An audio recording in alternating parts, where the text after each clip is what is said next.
June 6, 1943, New Orleans, Louisiana. The humid air clings to the smell of pine and diesel.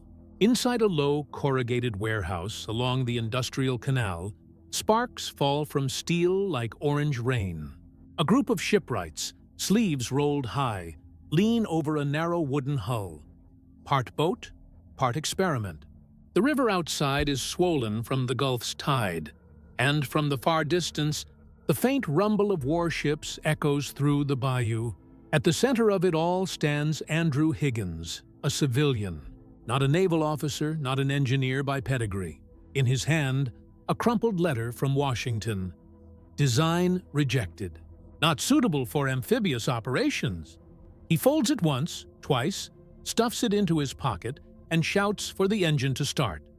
The motor coughs, sputters, then roars. The hull slides forward, cutting across the canal in a flat surge. A few onlookers exchange silent glances. The boat doesn't sink into the wake. It rides on it. No one here knows that this small wooden vessel, dismissed as impractical, will soon carry hundreds of thousands of men across the Pacific. And from this humid dockyard, a civilian's defiance will reshape the way empires land on enemy shores. Before the Higgins boat was ever known by name or number, the problem of how to land an army haunted every military planner of the early 20th century. The lessons of Gallipoli still lingered like an open wound. Tens of thousands dead, not from lack of courage, but from the inability to move from ship to shore under fire. Between the wars, navies chased grander vessels, battleships, carriers, cruisers, but no one built the small craft that could deliver a single rifleman to sand. By 1938, the United States Navy had no dedicated landing craft program. The Marine Corps, often the afterthought of Washington's budgets, relied on converted whaleboats and cutters, vessels designed for rescue, not assault. Military exercises in the Caribbean and along the California coast revealed the same grim pattern. Men wading waist-deep, supplies drowned, momentum lost before the first shot was fired. Amphibious warfare, it seemed, was still a dream of paper theorists. Across the Pacific, the Japanese were already perfecting theirs. In Manchuria, in the Philippines, and later in China's coastal operations, they had learned the value of surprise landings and rapid unloading. American observers, constrained by doctrine and procurement committees, filed quiet reports, urgent but ignored. In Washington, design bureaus worked by hierarchy. Innovation passed through layers of clearance, testing, and skepticism. A Navy officer might wait 2 years for a prototype. The Marines, under Major General Holland M. Smith and the rising strategist Earl Ellis, began to draft a new vision, Operational Plan 7112D, Tentative Manual for Landing Operations. It spoke of island hopping, coordinated landings, and flexible craft. Yet when the Navy sought bids for small assault boats, few private firms responded. There was little profit in small wooden hulls when destroyers and cruisers were the currency of power. And so, on the eve of global war, the United States prepared for the ocean, but not for the shore. Battleships gleamed with chrome discipline. Carriers launched their first fighter wings. But the link between sea and land, between machine and man, remained fragile, unresolved. Then came the flashpoint. September 1st, 1939. Germany invaded Poland, and the world tilted toward its second global conflict. Across the Atlantic, Roosevelt's cabinet watched the newsreels in silence. They saw panzer columns slicing through Europe with mechanical precision. The question now was not whether America would fight, but where it would fight, and how to reach those distant, contested beaches. In the Pacific, the islands loomed as stepping stones to empire. Every palm-fringed atoll would soon be a battlefield. Yet no one in Washington had the boat for it. The Navy's Bureau of Ships issued another call for proposals. Designs poured in from established shipbuilders. Cautious, conventional, slow. Most were rejected outright. The specifications demanded speed, shallow draft, and easy mass production. The requirements seemed impossible to meet simultaneously, but 1,000 miles south, in the humid air of Louisiana, a civilian with no formal naval training was already building something close to the impossible. He had seen the swamps and deltas eat the propellers off every conventional boat. He had built craft that could run through 3 inches of water, haul logs, and turn on their own axis. His name was Andrew Jackson Higgins. And to the Navy, he was just another loud-mouthed contractor with a regional accent and a temper to match. Higgins didn't know it yet, but his defiance would collide with military orthodoxy. His design would first be rejected, then reluctantly tested, and finally adopted by the very bureaucracy that had dismissed it. The Pacific's future invasion beaches, from Tarawa to Iwo Jima, were still nameless on maps, yet their fate, and the fate of the men who would storm them, was already being drawn in sawdust and river mud on the banks of New Orleans. Andrew Jackson Higgins was not a man of committees or courtesies. Born in Nebraska in 1886, he grew up where practicality outranked pedigree. By his 30s, he was building boats for the Gulf Coast's toughest waters, the kind that didn't respect blueprints or naval theories. His craft, the Eureka boat, had been designed for one purpose: to navigate the shallow, unpredictable waters of Louisiana's bayous and marshes. Its V-shaped hull and recessed propeller allowed it to skim over mudflats where traditional designs would choke. When the U.S. Marine Corps first saw it, they didn't see a military vessel at all. It was a lumberman's workboat, rugged, utilitarian, and unapologetically ugly. The Navy's Bureau of Construction and Repair, steeped in tradition, dismissed it as unsuitable for combat operations. The military mind of 1939 preferred steel symmetry and naval formality. Higgins's wooden prototype, covered in swamp mud, seemed out of place in the clean lines of a Washington dry dock. But the Marines, desperate for a solution, requested trials. In early 1940, Higgins towed his Eureka boat from New Orleans to Quantico, Virginia, 1,000 miles of stubborn optimism. There, on the muddy Potomac, he demonstrated what his craft could do. Where Navy boats bogged down, his skimmed effortlessly.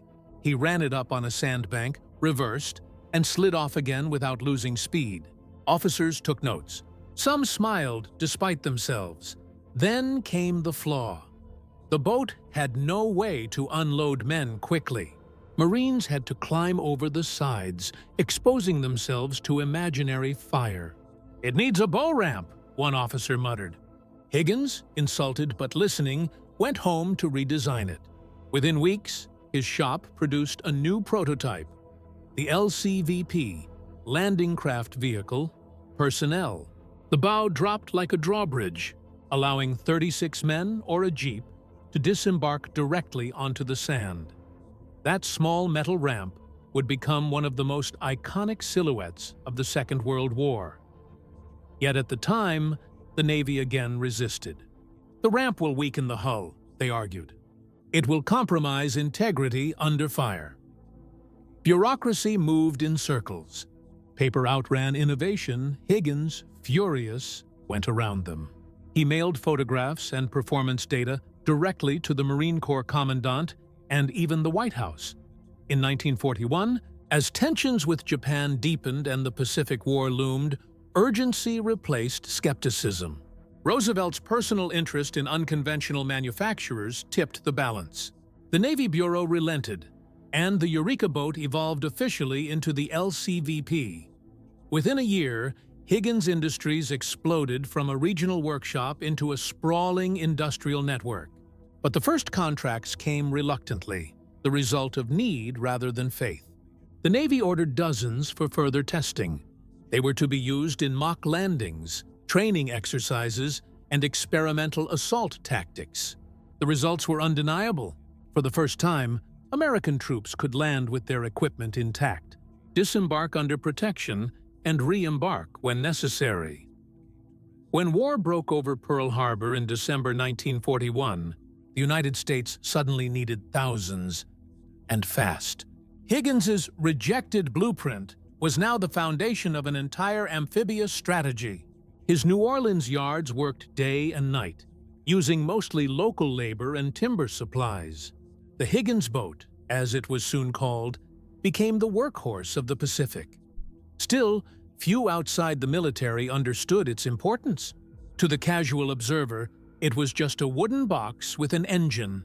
But to the Marines, who would soon fight for every coral ridge and volcanic slope, it meant survival.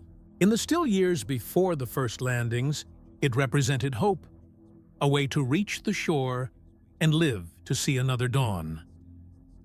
From that muddy prototype to a wartime essential, the transformation of the Eureka boat reflected more than ingenuity.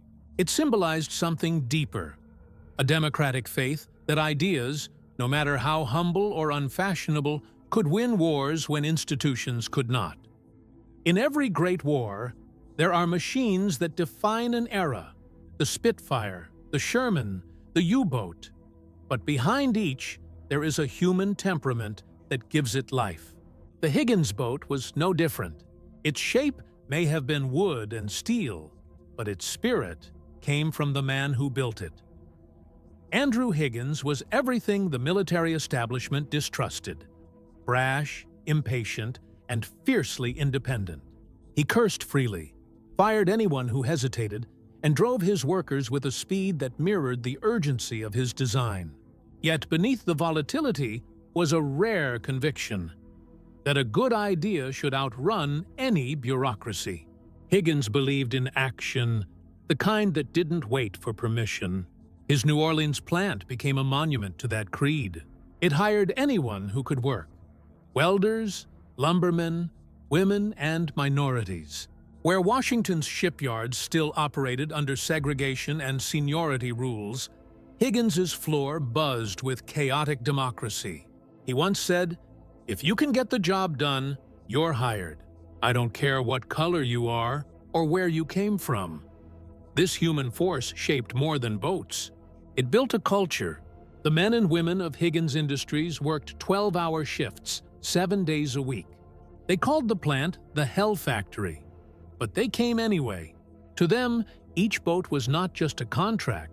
It was a vessel that might carry their sons or brothers through the surf. For the U.S. Marine Corps, Higgins's craft answered a tactical dilemma that had plagued amphibious planning since the 1920s. The Pacific was a geography of coral reefs, mangroves, and unpredictable tides. Large transports could not get close without grounding. Troops had to be ferried in small boats, and every delay under fire was a death sentence. The LCVP, landing craft, vehicle, personnel, changed that calculus entirely. With its shallow draft of just over 3 feet, it could run straight onto a beach, drop its ramp, and reverse under power within seconds. It could carry a platoon or a light vehicle, operate in inches of water, and survive repeated impact with sand or coral. In a war of thousands of small islands, this mobility became the difference between a landing and a massacre. Marines could now bring tanks, artillery, and trucks directly into combat zones once thought unreachable. Each LCVP became a tactical bridge, from sea to land, from plan to execution. It wasn't glamorous, but it was revolutionary. The genius of Higgins's design lay in its simplicity. It wasn't the most advanced boat ever built. It was the most adaptable. The hull was crafted from mahogany plywood, light, buoyant, and easily replaced. The engine, a 225 horsepower gray marine diesel, could be swapped with minimal tools. The bull ramp, made from steel and cable mechanisms, turned the craft into a floating drawbridge, a feature inspired by Japanese landing boats seen in photographs from China. The engineering philosophy was clear: build something that could be made anywhere, repaired by anyone, and used for everything. And it worked. By 1943, over a dozen factories across the Gulf and Midwest were producing variants of the LCVP under Higgins's license. The design could be altered for medical evacuation, cargo delivery, or even as floating command posts. But technology alone didn't make it the Pacific's fastest landing craft. Culture did. Higgins's insistence on hands-on problem-solving created a fluid workshop mentality. Engineers could test modifications in the morning and implement them by nightfall. It was a style of innovation unheard of in wartime bureaucracy, more akin to improvisational jazz than industrial procedure. Each new improvement was driven not by committee, but by need. When crews complained about the ramp jamming in salt water, Higgins's team rebuilt the hinges with corrosion-resistant alloys. When Marines reported difficulty steering in shallow surf, they redesigned the rudder assembly. It was this cycle of feedback and speed that turned a rejected blueprint into a living instrument of war. And as these boats began to appear on Pacific shores, from Tulagi to Tarawa, the Japanese defenders saw something new emerging from the morning haze. Not sleek destroyers or towering carriers, but hundreds of flat-nosed craft gliding toward them in unison, their ramps poised like open jaws. What began in a Louisiana bayou was now reshaping the geometry of invasion. No one in Washington fully understood Higgins at first, least of all the admirals. He was loud, stubborn, and unapologetically civilian. Yet, among the few who recognized his brilliance early stood two figures: General Holland M. Howlin' Mad Smith and President Franklin D. Roosevelt. Smith, the father of modern amphibious warfare, had been searching for a vessel that could turn theory into reality. Roosevelt, a former Assistant Secretary of the Navy, instinctively valued unorthodox innovation. Higgins's personality could infuriate both allies and bureaucrats, but his results silenced doubt. Roosevelt invited him to the White House more than once, famously remarking that Higgins is the man who won the war for us. It was not flattery, it was acknowledgement. Without a craft that could bridge the sea and the sand, every Pacific operation would have been an exercise in attrition. Under Roosevelt's directive, production surged. By 1943, Higgins Industries employed over 20,000 workers across 7 plants in New Orleans. Entire neighborhoods pulsed to the rhythm of boat engines being tested at midnight. While military leaders debated strategies in polished offices, Higgins's workers forged the means to execute them. Leadership in this context was not a matter of rank. It was a matter of belief in speed, flexibility, and audacity. To the Japanese garrisons scattered across the Pacific, the first sight of Higgins boats approaching the beaches was a surreal omen. Their doctrine of island defense relied on the assumption that Allied landings would be slow, disorganized, and vulnerable during disembarkation. But when the LCVPs came, the ocean itself seemed to move. At Guadalcanal, Tarawa, and later Saipan, hundreds of landing craft fanned out in formation, churning white surf into mist. They came in waves, synchronized and relentless, each ramp slamming down with the same metallic finality. Japanese officers reported shock at the speed and precision. One described it as an iron tide without warning. The LCVP's speed and maneuverability negated much of Japan's defensive advantage. Machine gun nests calibrated for predictable beach approaches found themselves firing into chaos. Every 10 seconds another craft grounded, dropped its ramp, and unleashed 30 more men. This was industrial warfare on a human scale. The application of mass production to invasion. For Japan, whose own landing craft were limited and outdated, the psychological effect was devastating. The American sea no longer ended at the surf. It arrived on land. The Higgins boat had turned the Pacific into a single continuous battlefield. Beyond tactics and technology, the Higgins boat embodied something more profound: the moral architecture of democracy at war.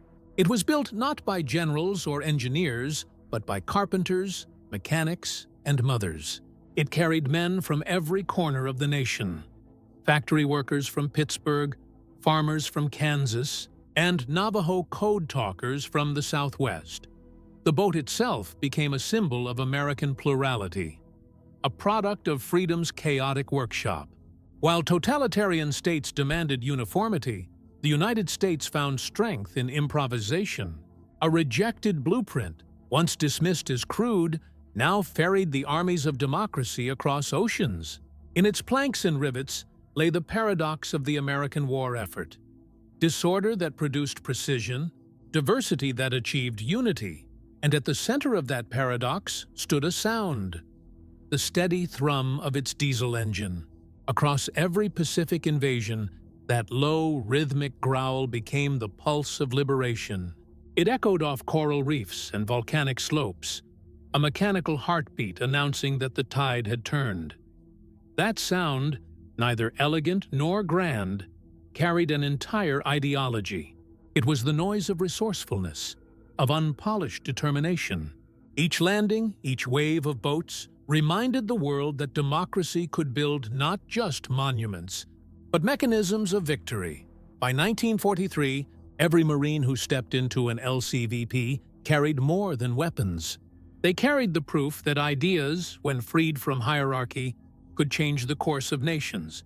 And soon, that proof would be tested in fire. On the black beaches of Guadalcanal, where Higgins's creation would meet its first true trial. August 7, 1942, Guadalcanal, Solomon Islands. The dawn broke gray and uncertain, its light fractured through tropical haze. Offshore, the sea boiled with motion. Destroyers, transports, and cruisers stretched to the horizon. It was the first American offensive of the Pacific War, and the men aboard the USS George Clymer and USS Barnett were about to test the untested. A full-scale amphibious assault using hundreds of wooden landing craft. Engines coughed to life in unison. The sound was mechanical thunder. Hundreds of Higgins boats lowering into the surf, each one rocked violently, suspended by davits, before splashing into the restless Pacific. Marines clambered down rope ladders, rifles clutched to their chests, boots thudding on damp planks. The smell of oil, salt, and adrenaline filled the air.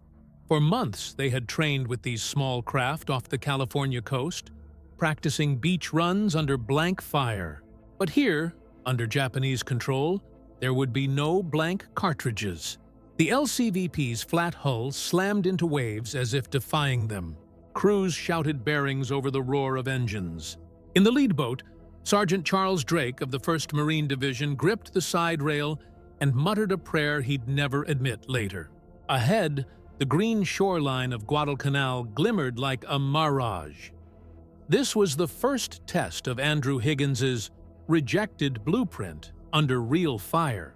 It would either justify a revolution or bury it beneath Pacific surf. As the armada of small boats formed into attack waves, the precision astonished observers on the command ships.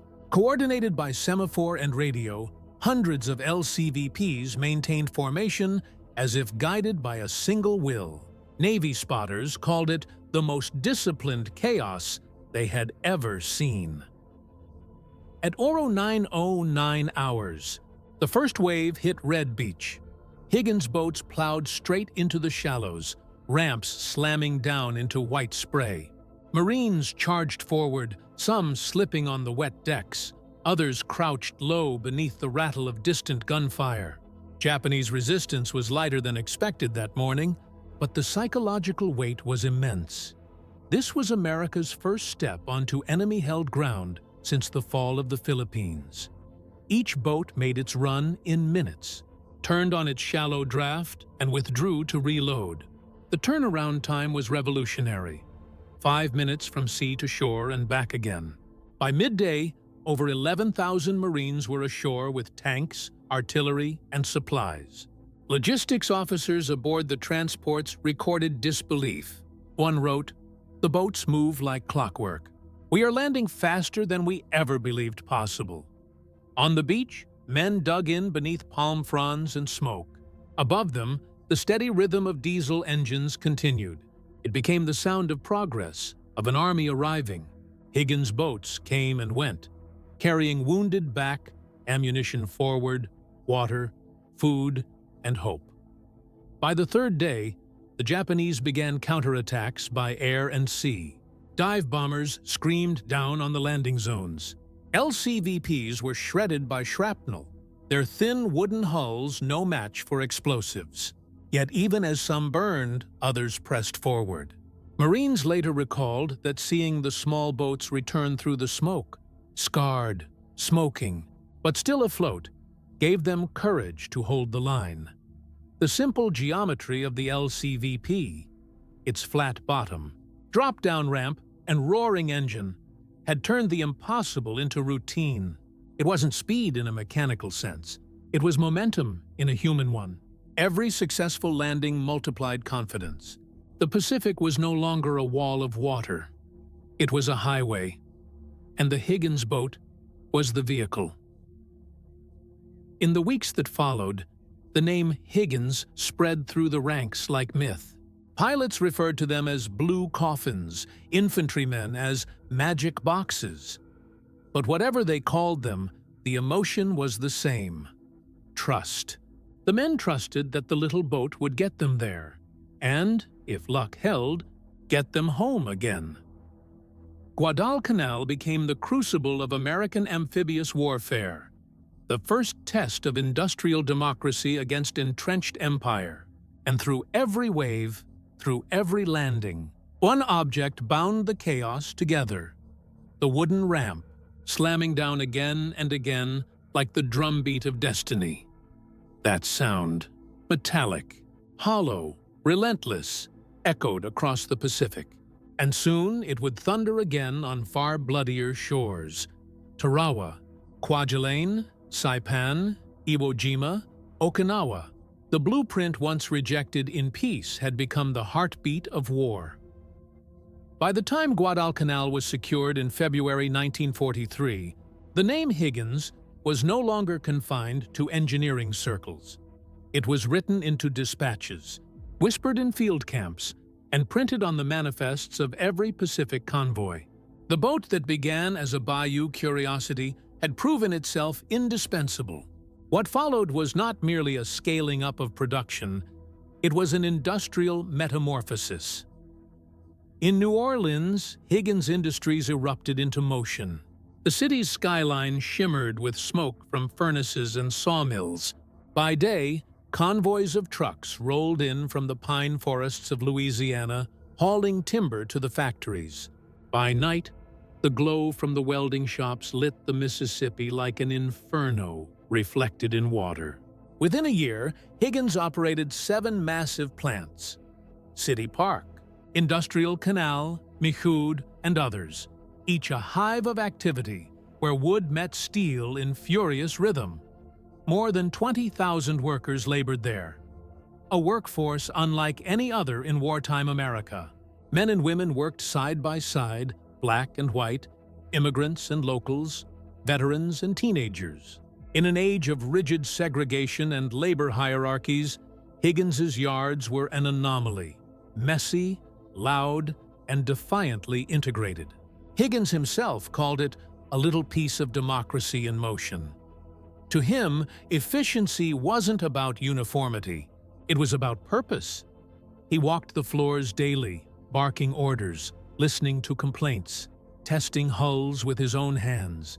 When a young welder once pointed out a design flaw, Higgins ordered it corrected on the spot and had her name added to the modification log. An unheard-of gesture in the naval industry. Workers loved him, feared him, and believed in him. He paid well, demanded more, and treated deadlines as moral obligations. In 1943 alone, his factories produced over 10,000 landing craft, LCVPs, LCPLs, LCMs, and patrol boats, a quarter of all small naval vessels built during the war. Production lines ran 24 hours a day, synchronized to the pulse of war. Every 8 minutes, a new Higgins boat rolled down the rails into the canal, engines roaring as they touched water for the first time. The Navy Bureau, once skeptical, now flooded him with orders and praise. Naval engineers toured his facilities in disbelief. His approach defied every manual. Parts were fabricated in-house, components adjusted midstream, and workers rotated tasks to prevent fatigue. Where Washington measured efficiency in spreadsheets, Higgins measured it in heartbeats, the number of boats launched per day, the number of men those boats would save. But with success came strain. Wartime contracts demanded perfection under impossible schedules. Supplies of seasoned wood ran low. Aluminum and steel allocations fluctuated. Higgins fought constant battles with Washington bureaucrats for materials. At times, he sent telegrams directly to Roosevelt, bypassing entire departments. One Navy official once remarked that Higgins doesn't request, he storms. And storm he did. When asked how he maintained output despite shortages, he replied simply, "We build with what we have, not with what we're promised." It became his credo, and a reflection of the nation itself. The industrial miracle of Higgins Industries wasn't just the speed of production, it was its social experiment. Within the boundaries of his yards, America's contradictions were momentarily reconciled. Women took supervisory roles in assembly lines. Black craftsmen worked in skilled trades that were barred to them elsewhere in the South. Immigrant machinists communicated in a dozen languages, bound by shared urgency. To visiting war correspondents, the factories looked like chaos. But it was purposeful chaos, tuned to the rhythm of necessity. The sound of hammers, saws, and engines blended into a symphony of utility. In those moments, industry and ideology became indistinguishable. Democracy was not being defended abroad. It was being built at home. The boats that rolled off those lines traveled far beyond the Gulf. They carried the first waves into Tarawa, where coral reefs turned the sea crimson, to Normandy, where they breached the Atlantic Wall, to Okinawa, where their decks ran slick with rain and blood. And through it all, the symbol endured. The thud of the ramp hitting sand, the hum of the engine that had started in a Louisiana workshop. Andrew Higgins became both legend and paradox, a capitalist patriot, an industrial maverick, and an ungovernable partner. Roosevelt's praise of him as the man who won the war echoed through history, not as hyperbole, but as recognition that wars are won not only by soldiers, but by the civilians who give them the means to fight. In the heart of every assault wave, amid the chaos of bullets and surf, was the echo of his defiance, the proof that one man's rejection could become an entire generation's triumph. And yet, as the war turned toward victory, another tide was already forming, one that would test not his boats, but his legacy. By the summer of 1945, the Pacific lay quiet at last. The guns had fallen silent, the beaches emptied of soldiers, and the tide rolled gently over the sand where thousands of men had once charged into eternity. Across those same shores, from Guadalcanal to Okinawa, from Leyte to Iwo Jima, one silhouette had remained constant. The flat bow, the squared hull, the unmistakable Higgins boat. When the war's statistics were tallied, the numbers defied imagination. Over 20,000 Higgins LCVPs had been built. They had carried more than 60% of all Allied troops who landed under fire in every theater of war, Pacific, European, and Mediterranean alike. From the coral lagoons of Tarawa to the storming of Normandy on D-Day, these humble wooden craft had become the universal instrument of invasion. Eisenhower himself would later write, "Andrew Higgins is the man who won the war for us." If Higgins had not designed and built those LCVPs, we never could have landed over an open beach. The whole strategy of the war would have been different. Coming from the Supreme Allied Commander, it was less praise than confession, a recognition that grand strategy depends upon the simplest of means. At Normandy, 1,089 Higgins boats delivered the first Allied wave to the beaches of Omaha and Utah. They faced heavy seas, machine gun fire, and obstacles of steel and wire. Many were torn apart before they reached shore, Yet the survivors kept moving, wave after wave. Soldiers recalled the noise of the ramps slamming down, the shouts of, "Go! Go!" and the moment when the boat, that fragile cradle of wood and engine, ceased to exist as a barrier between them and war. In the Pacific, the craft's agility redefined operational tempo.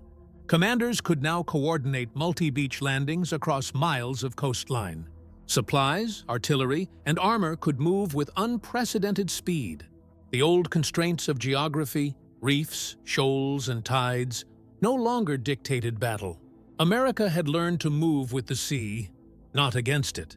But behind these statistics lay something more intimate.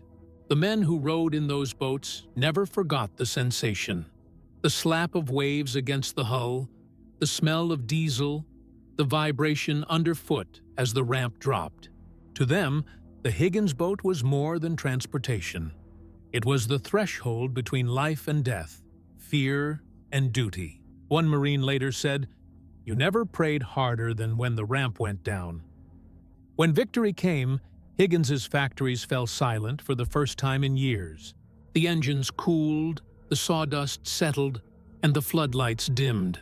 In New Orleans, workers wept as the last boats left the docks under peacetime orders. The war that had made their labor vital had also made it expendable in peace. Government contracts evaporated almost overnight. Higgins tried to pivot his company toward peacetime production, yachts, pleasure boats, even small cargo vessels. But the momentum of war was impossible to sustain. The vast workforce dispersed. The plant floors, once filled with shouting and the clatter of hammers, echoed with emptiness. Still, his name remained legendary. Roosevelt's words were engraved in the nation's memory. In military archives and strategy manuals, the Higgins boat became a case study. A perfect union of simplicity, efficiency, and purpose. Naval engineers called it a mechanical democracy, proof that a single design, born of necessity and refined by many hands, could alter the scale of warfare. Yet behind every medal, every commendation, lingered a sense of melancholy. The boat that had carried men to victory was, by its nature, disposable, built to last a few landings at most. Few survived intact after 1945. Most were left to rot in tropical lagoons or broken up for scrap. Their wood faded, their engines rusted, their legacy scattered to the waves. And still, somewhere in the salt and silence, that same rhythmic echo, the thud of the ramp, the thrum of the diesel, seemed to live on, like a ghost of the war's relentless motion. Peace, for Andrew Higgins, proved far more difficult than war. When the victory parades ended and production lines slowed, he found himself standing amid the empty hangars that had once thundered with industry.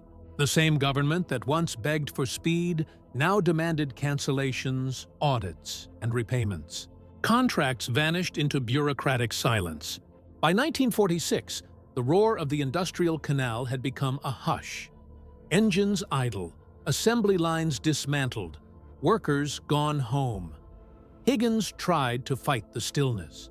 He proposed new ventures, civilian speedboats, cargo vessels, and even designs for post-war landing craft adapted to rescue and exploration. But the Navy, now flush with surplus vessels, had no interest. The once indispensable innovator had become an artifact of urgency, too independent for peacetime comfort. He took it personally. Those who knew him said the war had forged his identity too perfectly. His temperament needed motion, challenge, and conflict. In quiet times, that energy turned inward. He grew bitter toward the same institutions he had once defied. Yet even in disillusionment, he never abandoned his conviction that free minds, not bureaucracies, drove progress. The trouble with peace, he once said, is that it forgets who built it. Despite financial decline, his influence endured in quieter ways. The wartime culture he created, integrated labor, flexible manufacturing, and decentralized innovation, rippled through American industry for decades. His factories had been among the first in the South to ignore racial barriers, not out of ideology, but out of necessity. Workers who once sanded hulls and welded frames went on to shape the post-war labor movement, carrying his informal egalitarianism into the modern workplace. Military historians later called Higgins Industries, a microcosm of America's industrial democracy. It was never perfect, but it worked, not because it obeyed orders, but because it believed in purpose. His boats were built by hands that had never held rifles, yet they helped decide battles an ocean away. That, in itself, was a kind of warfare, the quiet combat of ingenuity against rigidity. In 1952, Higgins died of a heart attack at the age of 65. He had lived long enough to see his name fade from headlines, but not from the memories of those who had relied on his craft. Marines sent letters to his widow, calling him one of us. In the archives of the Navy, his design drawings were preserved not as technical curiosities, but as symbols of adaptability.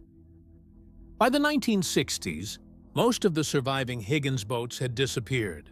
A few lingered in harbors, weathered and rotting, their planks warped by time. Yet each one, even in decay, carried the story of its defiant birth, a wooden echo of how one man's persistence could ripple through the machinery of history. Decades later, when historians trace the patterns of American innovation, Higgins's name returned. His story was no longer about one boat, but about a principle that progress often begins with rejection. His Eureka boat, once dismissed as crude, had become a metaphor for the nation that built it. Practical, improvisational, resilient. The Higgins boat had turned the Pacific War from a distant ocean struggle into a human one. It shrank the sea, redefined the beach, and bridged the gap between invention and survival. It made democracy mobile, a wooden ramp carrying freedom across waves of tyranny. And though the last of his boats would sink into silt and memory, the idea behind them remained unsinkable: that a single determined mind, unfettered by hierarchy, can change the trajectory of nations. The Pacific was won not only by admirals and armies, but by a carpenter from New Orleans who refused to accept no as the final word. In every age of conflict, there are inventions that speak louder than their creators. The Higgins boat was one of them. A vessel born from skepticism, shaped by necessity, and elevated by faith in the ordinary hand. It carried no weapon of its own, no armor plate, no glamour of destruction. And yet, in its wooden ribs and steel ramp, lay something greater: the ability to move men toward destiny. On the beaches of the Pacific, its sound became the anthem of democracy. The thrum of diesel engines rising with the dawn, the clang of the ramp falling against sand. Each note was a chord struck between courage and craft, between invention and will. Those sounds spoke a language older than war, that freedom is carried not by empires, but by those who build, mend, and dare. The story of Andrew Higgins is the story of contradiction, of a man too unruly for the system that needed him most. His blueprint, first rejected, became the pathway of millions. His factory, a crossroads of people once divided, became the forge of equality in motion. And his boat, humble and wooden, transformed the geometry of power, showing that even the greatest of oceans could be crossed by faith in human hands. In the stillness after war, when the surf rolled again in peace, the echo of that engine lingered like memory itself, steady, imperfect, and real. It reminded the world that progress often begins in obscurity, and that victory belongs as much to the builder as to the soldier. Freedom, like a landing craft, must always find its shore, carving through resistance, carrying hope, and proving, once again, that no rejection can silence the persistence of an idea whose time has come. And so, from a muddy canal in New Orleans to the farthest reaches of the Pacific, One man's defiance became the vessel of a nation's resolve, the simple wooden bridge by which liberty learned to land.